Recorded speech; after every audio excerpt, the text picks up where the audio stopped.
সংস্কারে পরিপূর্ণতা আসবে ভোটের পর সংসদে, বলেছেন মির্জা ফখরুল।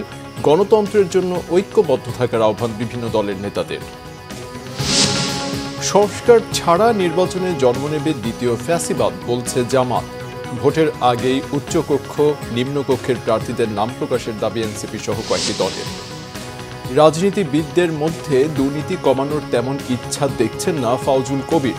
বাতিল হবে কালো টাকা সাদা করার সুবিধা, জানিয়েছেন ওয়াহিদুদ্দিন মাহমুদ। ইরান ইসরায়েল পাল্টাপাল্টির সংঘাত ব্যাহত, ইরানের কাছে পরমাণু অস্ত্র নেই দাবি করে যুদ্ধে না জড়াতে আমেরিকাকে হুঁশিয়ারি পুতিনের। দেখছিলেন ক্রাউন সিমেন্ট সংবাদ শিরোনাম, এবারে বিস্তারিত। বিএনপি মহাসচিব মির্জা ফখরুল ইসলাম আলমগীর বলেছেন, সংস্কার নিয়ে অনেক বিষয়ে একমত, কিছু বিষয়ে একমত হওয়া যাচ্ছে না। যেসব বিষয়ে এখন একমত হওয়া যাচ্ছে না সেগুলো নির্বাচনের পর সংসদে আলোচনার মাধ্যমে বাস্তবায়ন করা হবে। শনিবার বিপ্লবী ওয়ার্কার্স পার্টির পুনর্মিলনী অনুষ্ঠানে বিভিন্ন রাজনৈতিক দলের নেতারা বলেন, নানা বিষয়ে ভিন্নমত থাকলেও নতুন বাংলাদেশ গঠনে গণঅভ্যুত্থান পক্ষের ঐকমত্য দরকার। রিপোর্ট রিশান নাসরুল্লাহর। আমরা আপনাদেরকে ধন্যবাদ জানাই। বিপ্লবী ওয়ার্কার্স পার্টির 21তম প্রতিষ্ঠাবার্ষিকী উপলক্ষে আয়োজন করা হয় পুনর্মিলনীর। আয়োজনে শুভেচ্ছা জানান বিভিন্ন রাজনৈতিক দল ও সুশীল সমাজের প্রতিনিধিরা।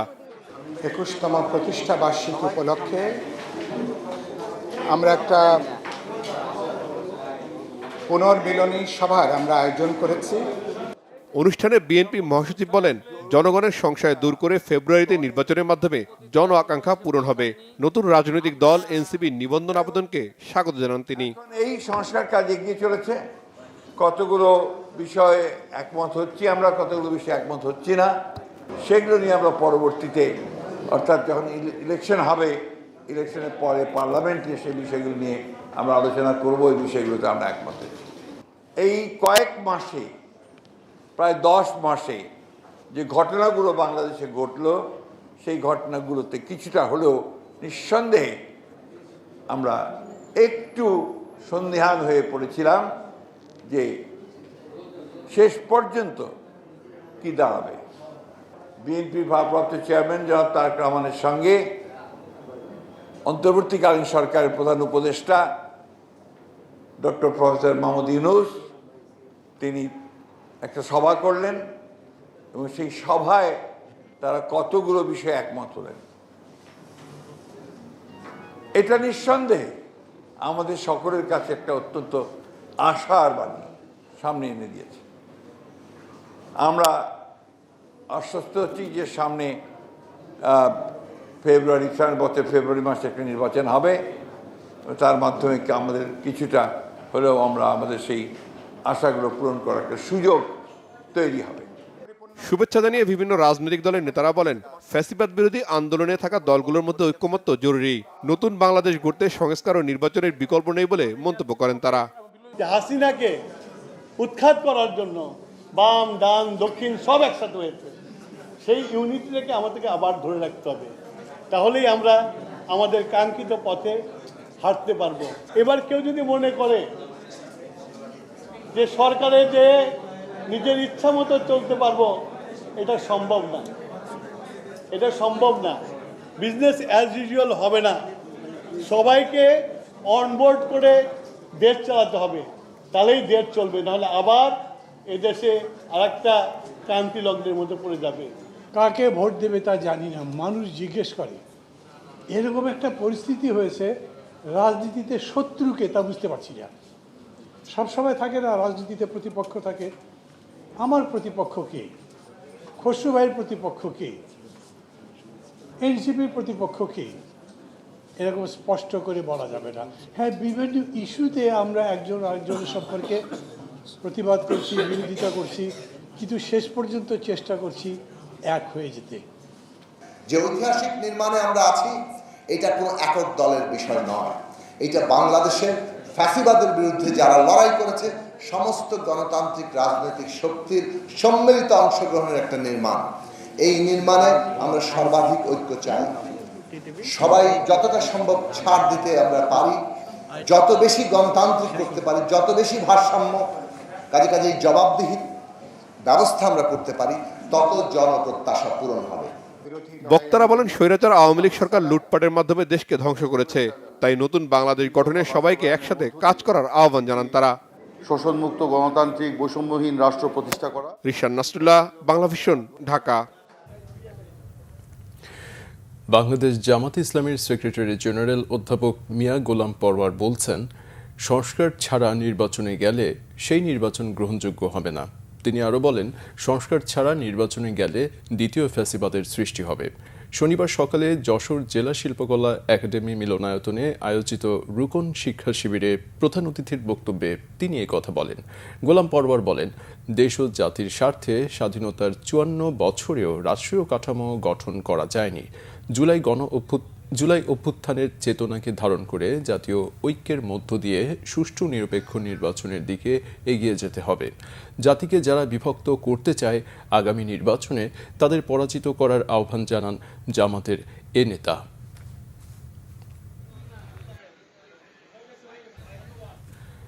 ডক্টর বদিউল আলম মজুমদার বলেছেন, ক্ষমতার ভারসাম্যের জন্য সংসদের উচ্চকক্ষের প্রস্তাব করা হয়েছে সংস্কার কমিশনে, কিন্তু এই উচ্চকক্ষ যদি সংসদের আসনের অনুপাতে হয় তাহলে তা হবে পণ্ঠশ্রম।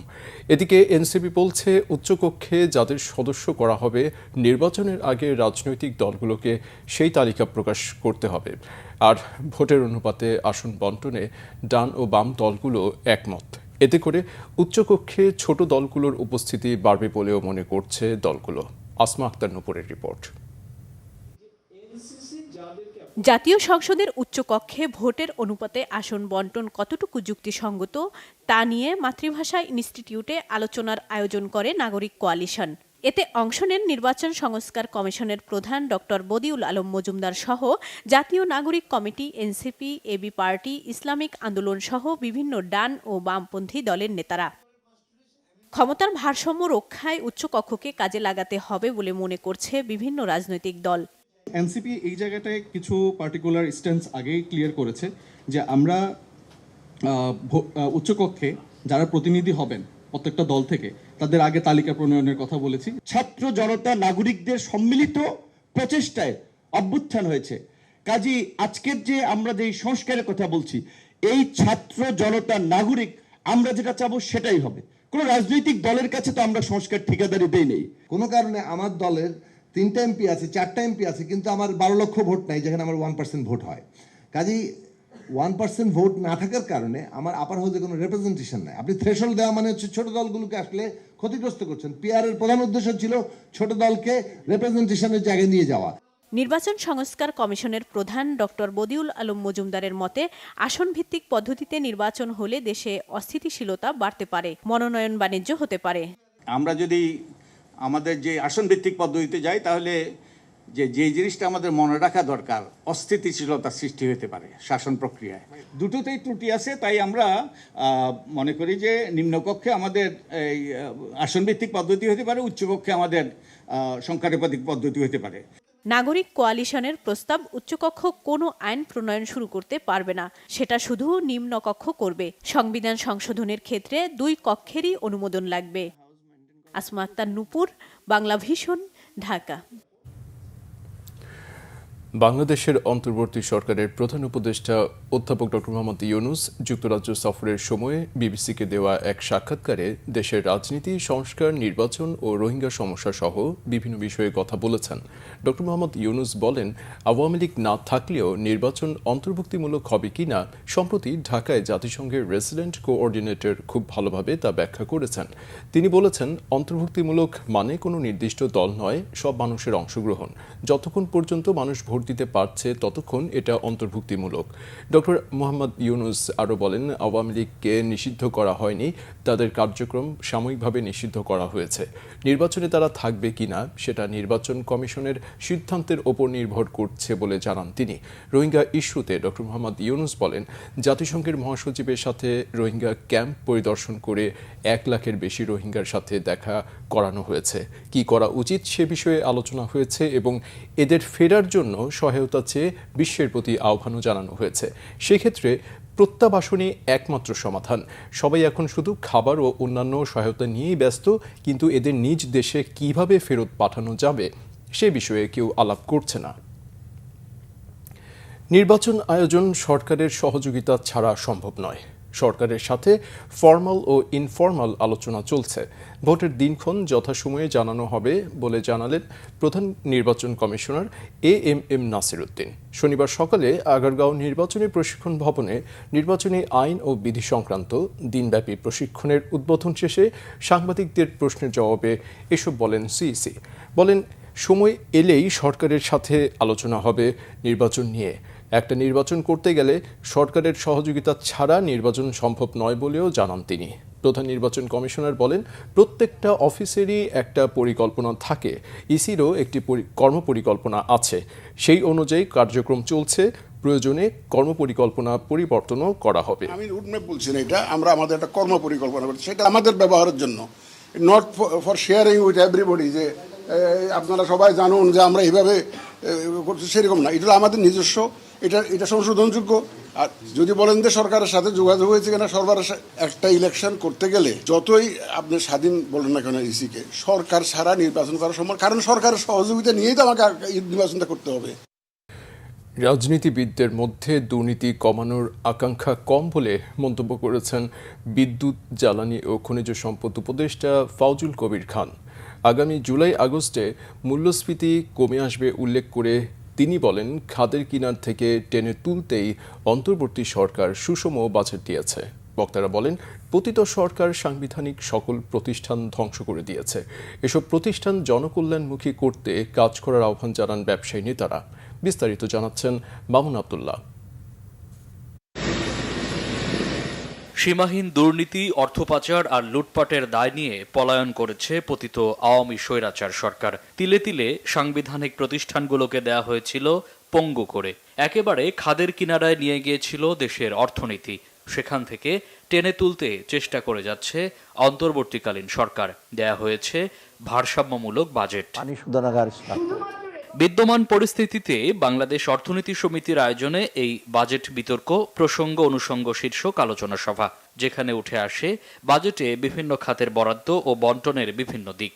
পরামর্শ আসে কর্মসংস্থান, বিনিয়োগ সহ বিভিন্ন খাতের উন্নয়নে। আমাদের উচ্চ শিক্ষিত যে বেকার, যে বিষয়টা আমরা সবসময় বলি, সেটা কিন্তু আমাদের একটা বিশাল চ্যালেঞ্জের ব্যাপার। সুতরাং এখানে তার অর্থ হচ্ছে যে স্কিলের যে মিসম্যাচ, দক্ষতার যে সমন্বয়হীনতা, এটা আছে। রাষ্ট্রের জনগণের অর্থের উপরে জনগণের মালিকানা নিশ্চিত করার যে চেষ্টা, এইটা নাই। এ সময় এফবিসিসিআইয়ের সাবেক সভাপতি ব্যবসায়ী নেতা আব্দুল আওয়াল মিন্টু বলেন, সামাজিক শৃঙ্খলা না থাকলে আসবে না কাঙ্ক্ষিত বিনিয়োগ। একদিক দিয়ে অর্থনৈতিক প্রবৃদ্ধি কম, আরেক দিক দিয়ে আপনার উচ্চ মূল্যস্ফীতি বেশি। তো এই দুটার সমন্বয়ে যে অবস্থা এখন সৃষ্টি হচ্ছে আমাদের দেশে, সেটা থেকে বের হওয়ার জন্য কিছু কিছু সংস্কার করা যেত এই বাজেটে, কিন্তু সেটা আসলে আমি দেখি নাই। অর্থনীতিতে প্রতিযোগিতা সৃষ্টি করা হবে উল্লেখ করে বিদ্যুৎ, জ্বালানি ও খনিজ সম্পদ উপদেষ্টা ফাউজুল কবির খান বলেন, দুর্নীতি ও অপচয় কমাতে সরকার সতর্কতার সাথে বাজেট পাশ করবে। আমার সঙ্গে তো এখন রাজনীতিবিদরাও দেখা করেন, কিন্তু কেউই কিন্তু চান না যে দুর্নীতির অবসান হোক। সবাই চান যে দুর্নীতি চলুক, তবে দুর্নীতিটা এবার আমাকে করার সুযোগ দিতে হবে। সবাই বলে, দেখেন ফ্যাসিস্ট আমলে তো জানেনই তো ব্যবসা করতে পারি নাই, এখন একটু খেয়াল রাখবেন। তো আমরা সে পথে যাচ্ছি না। আমরা চেষ্টা করতেছি যে অর্থনীতিতে প্রতিযোগিতা সৃষ্টি করা। আমরা যেই ব্যবসা করবো পারবেন, প্রতিযোগিতা হবে যেখানে। আমরা সব কিছু উন্মুক্ত করে দিয়েছি। আগে দেখতেন যে বিদ্যুৎ খাতে আলোচনার মাধ্যমে কাকে বিদ্যুৎ প্রকল্প দেওয়া হবে ঠিক করা হতো, আমরা ওই আইনটাই বাতিল করে দিয়েছি।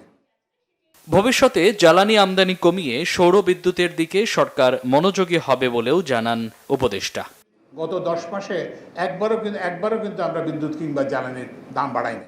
মামুন আব্দুল্লাহ, বাংলা ভিশন, ঢাকা। বাজেটে কালো টাকা সাদা করার সুবিধা তুলে দেওয়া হবে, রাখা হতে পারে অপ্রদর্শিত অর্থ হিসেবে।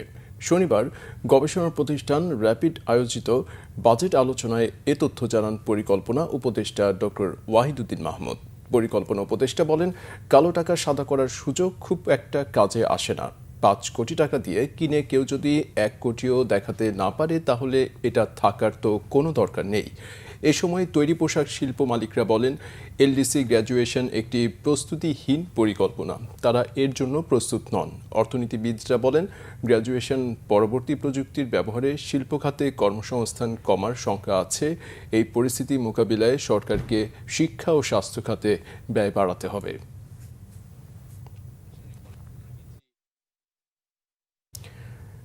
ঢাকা মেডিকেল কলেজের এমবিবিএস কোর্সের একাডেমিক কার্যক্রম অনির্দিষ্টকালের জন্য বন্ধ ঘোষণা করা হয়েছে।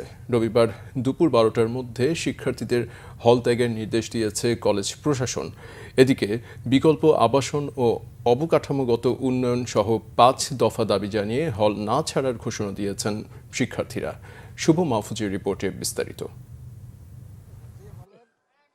ঢাকা মেডিকেল কলেজের শহীদ ডাক্তার ফজলে রাব্বি ছাত্রাবাসের এই চিত্র বলে দেয় কতটা ঝুঁকিপূর্ণ অবস্থায় বসবাস করছে আবাসিক শিক্ষার্থীরা।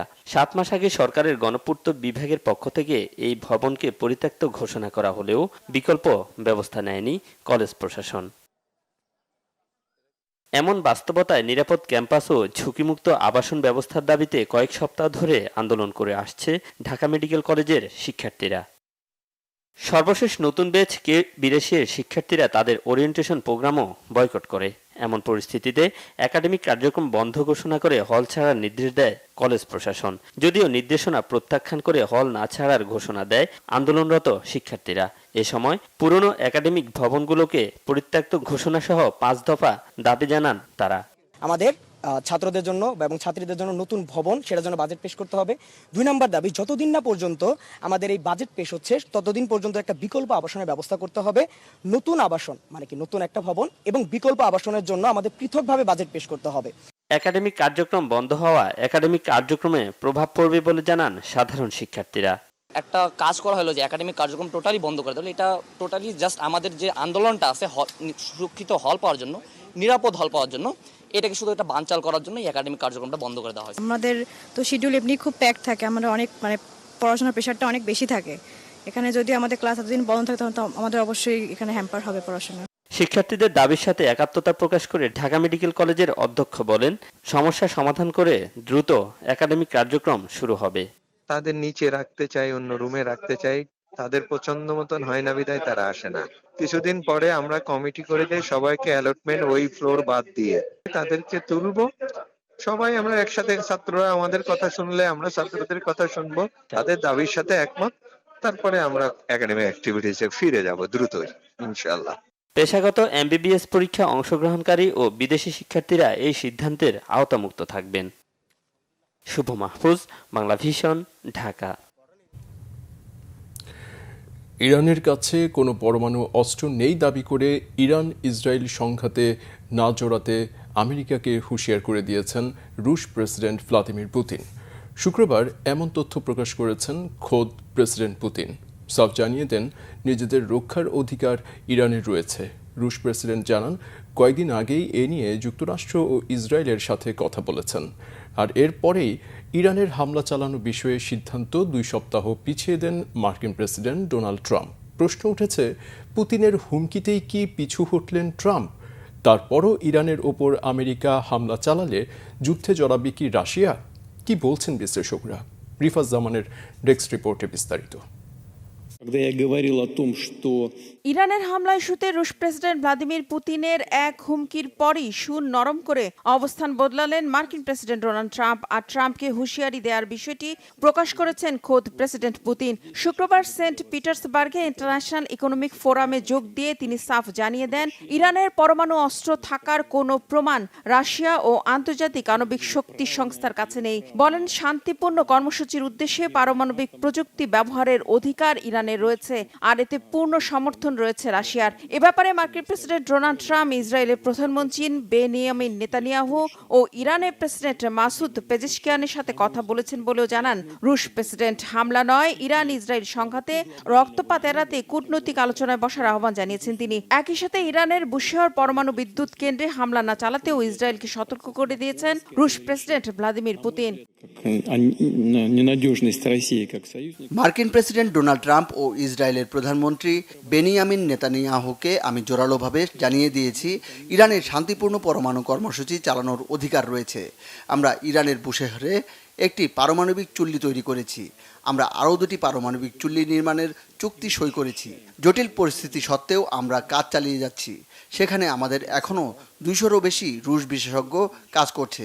তাই বুশেহরে আমরা আমাদের কর্মীদের নিরাপত্তার অনুরোধ জানিয়েছি এবং নেতানিয়াহু ও ট্রাম্প আমাদের প্রতিশ্রুতি দিয়েছেন সেখানে হামলা না চালানোর।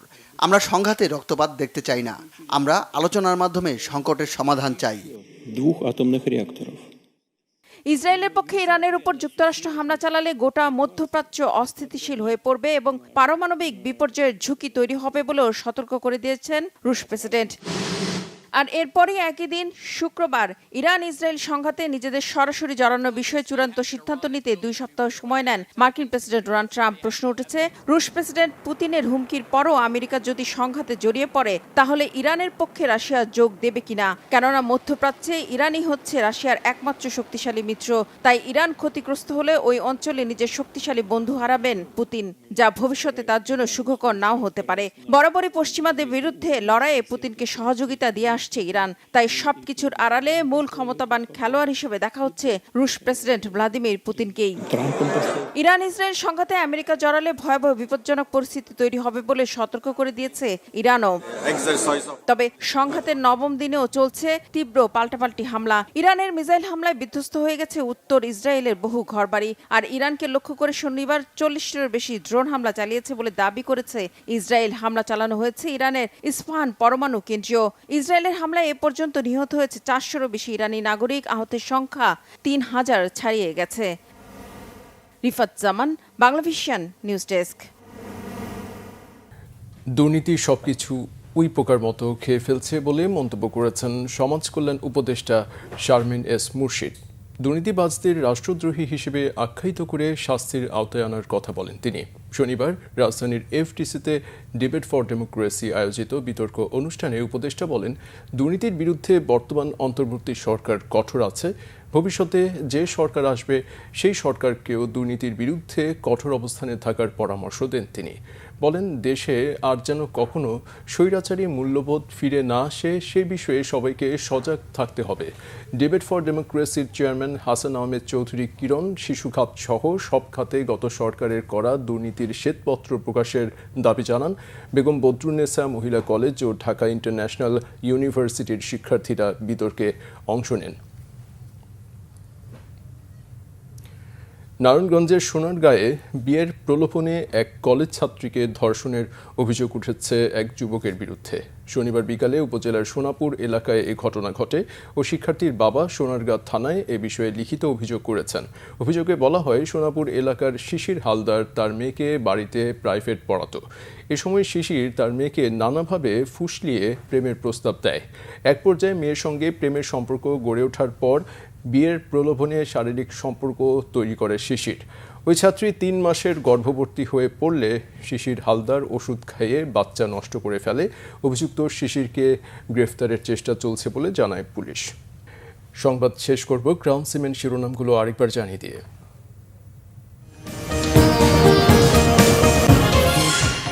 সংস্কারে পরিপূর্ণতা আসবে ভোটের পর, সংসদে বলেছেন মির্জা ফখরুল।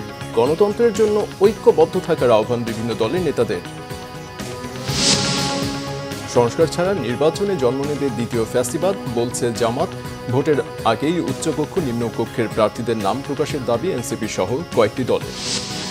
রাজনীতিবিদদের মধ্যে দুর্নীতি কমানোর তেমন ইচ্ছা দেখছেন না ফাউজুল কবির। বাতিল হবে কালো টাকা সাদা করার সুবিধা, জানিয়েছেন ওয়াহিদুদ্দিন মাহমুদ। ইরান ইসরায়েল পাল্টাপাল্টি সংঘাত ব্যাহত। ইরানের কাছে পরমাণু অস্ত্র নেই দাবি করে যুদ্ধে না জড়াতে আমেরিকাকে হুঁশিয়ারি পুতিনের। এই ছিল এখনকার মতো। পরের সংবাদ সকাল 7:30টায়। এছাড়া বাংলাভিশন সংবাদ ও সংবাদ সংশ্লিষ্ট অনুষ্ঠান দেখতে ভিজিট করুন www.bvnews24.com ও facebook.com/banglavisionnews এবং সাবস্ক্রাইব করুন youtube.com/banglavisionnews। এতক্ষণ সাথে থাকায় ধন্যবাদ।